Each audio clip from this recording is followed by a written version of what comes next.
So there are two very unusual things that Xiaomi has done that other brands should definitely copy. First, they've launched the Xiaomi 15 at rupees 59,999 with the bank discount, and this is actually 5,000 rupees lower than what the Xiaomi 14 was launched at last year. And second, they've launched the Xiaomi 15 Ultra at 99,999 with the bank discount. And when you think about it, this costs 1.4 lakhs outside India.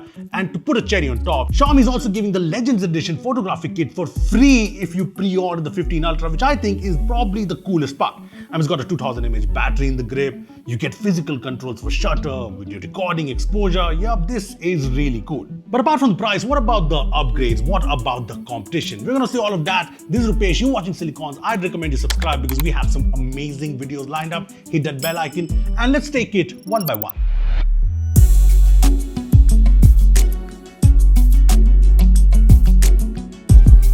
First up, the Ultra, and this is as flagship as it gets. The cameras are the big highlight, but this design is so good. This will be available in the silver chrome edition variant in India, and this retro yet modern design with the metal and vegan leather combo, the Ultra badging, all of it is inspired from the iconic Leica M11 camera, and it looks so premium and nice. And it's not just about the retro design, the attention to detail is absolutely insane. See the curved frame so it all feels seamless. Look at this texture on the power button to differentiate it from the volume rockers. This pattern around the camera module gives it a proper camera lens vibe. And yes, you obviously get the massive camera module with the Leica Summilux optics, and this also includes the IR blaster.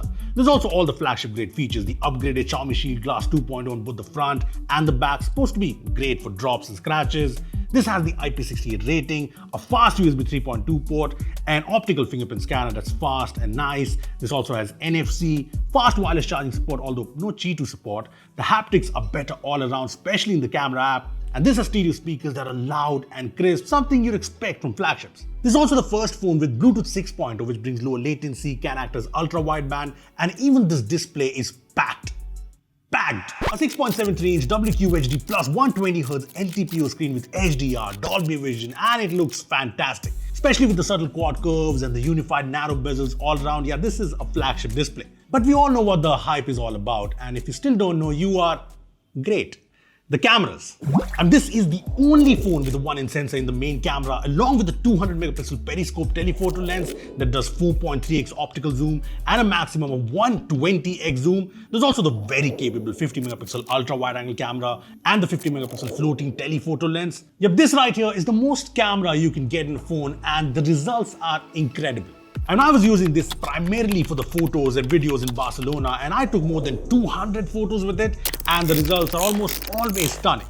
The 1-inch primary camera is obviously great, always gets the exposure right, the details are always great, handles the lights and low light really well, there's no noise, and there's a cinematic vibe to some of the shots here, but I like it, and every single photo just seems right. Now these photos are great, but what's killer is the zoom capabilities. Probably the best zoom on a camera phone right now. I mean, the 100mm, aka the 4.3x shots are obviously great. I expected that from this 200 megapixel periscope lens.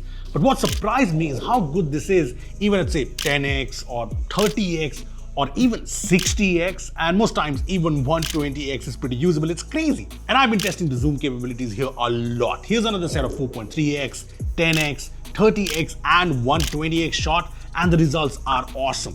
Here's another example of the same, and the point I'm trying to make here is this is the new phone to beat in terms of zoom. And not just zoom, this is great for portrait shots, be it from the 4.3x lens or the 3x floating telephoto lens. And yeah, I did have some doubts around the portrait shots in low light, but it got an update, and ever since that, low light portraits too seem better.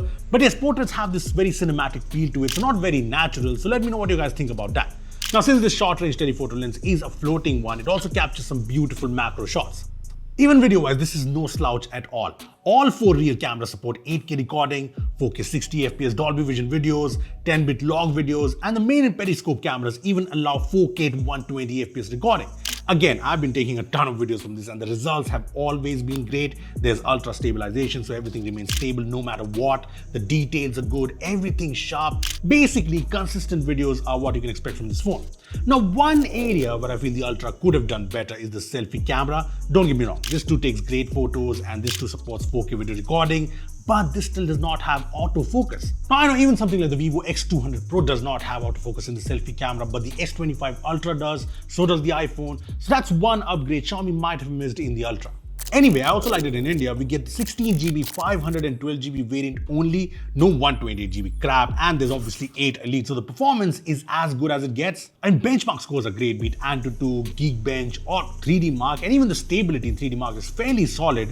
And this is one snappy phone, super responsive, and we have been gaming on this, and the performance is great. Now, if you're wondering about any heating, yes, it does get slightly warm when running benchmarks, but the temperatures are pretty normal for a flagship phone. The battery too has been upgraded. The 5410 mAh battery should be pretty good combined with 8 Elite's better efficiency. And as for charging speeds remain the same, and you get the 90-watt hypercharger in the box, and you still get PD charging and PPS charging support. Now, talking about the Xiaomi 15, this has to be one of the more underrated flagships so far in 2025. I mean, there's so much to like here. So this keeps the compact design from the 14, and yeah, this size is just perfect. Not too small like say an iPhone mini, but not too big, just right. And while this keeps the sort of classic design from the 14 with the metal frame, this nice matte glass back, which is great at resisting fingerprints, there are subtle changes. The 15's frame is more rounded towards the glass, making it more comfortable to hold. And the screen is flat, which is what people prefer. And this has Xiaomi Shield Glass 1st Gen on both the front. Apart from this too is flagship grade with a fast USB port, IP68 rating, unified bezels on the front, an ultrasonic fingerprint scanner, NFC is there, eSIM support is there along with dual SIM slots, better haptics, stereo speakers that haven't changed from the 14, but that's not a bad thing because it's really good. Even the display hasn't changed, but again, not a bad thing because it's an LTPO QHD Plus AMOLED panel with all the high-end specs and a peak brightness of 3200 nits. And it looks great, no problems here, but the biggest upgrade in the Xiaomi 15, according to me, is the bigger 5240 mAh battery, up from 4600 mAh in the Xiaomi 14, and this is great because battery was one of the big complaints in the 14. Plus this comes with a 90-watt charger in the box, supports wireless charging. Now I'm still testing things, but battery is a big improvement here. Another upgrade is on the performance front, and the Xiaomi 15 packs in the Snapdragon 8 Elite chipset, and again, I like that there's a single 512GB variant here, no compromises at all, and yes, benchmarks here are great too. The cameras remain similar to last year. It's got the Leica Summilux lens here too, and there's the really good 50MP primary camera, a 50MP ultra wide, and the change is that the floating telephoto lens is now 60mm in focal length and does 2.6x optical zoom now. Both of these phones also come with HyperOS 2 based on Android 15, which brings features like the really cool dynamic wallpapers, all the good HyperAI features like AI writing, AI features in the gallery, and these will get 4 years of OS updates and 6 years of security patches. Now, to kind of sum things up, I think it's pretty clear that both of these flagship phones from Xiaomi are impressive, no doubts about that. I mean, the Xiaomi 15 Ultra brings the ultimate camera experience while bringing every other flagship spec and feature you can imagine. It's just as ultra as it gets. The Xiaomi 15, on the other hand, is also super exciting because it brings flagship-grade performance and features at a really good price. Yeah, I personally feel Xiaomi has nailed the pricing on these phones, and these are up for pre-order, so check them out from the links in the description down below, and let me know what you guys think of the 15 Ultra's pricing and the 15's pricing. Comment down below. Thanks for watching, and I'll see you in the next one.